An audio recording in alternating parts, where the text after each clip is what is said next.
To attach our own verification link, first, we will need to create an offer. Select the loan transfer method.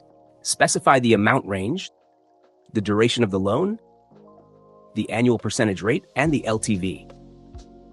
Provide your repayment address. Select the authorized key holder. And finally, in verification requirements, choose Custom KYC KYB. Then click Create Offer. In this example, the offer is private and will be shared directly with the borrower. After the borrower engages with the offer, we will receive notifications indicating that an identity verification link is required. We can see it in both the mobile app and the desktop version. By tapping on the contract in the app, we can view all the necessary information related to this agreement. By selecting Provide KYC Application Link, we can insert the link. Both mobile and desktop can be used. Here, we will submit the link through the desktop and wait for the borrower to complete the verification.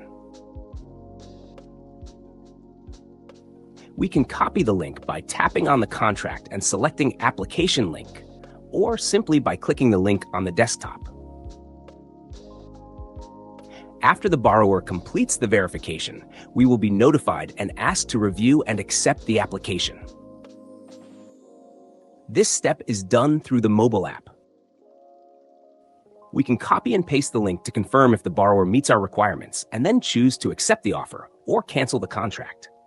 Once we type the PIN code, the contract moves to the next step.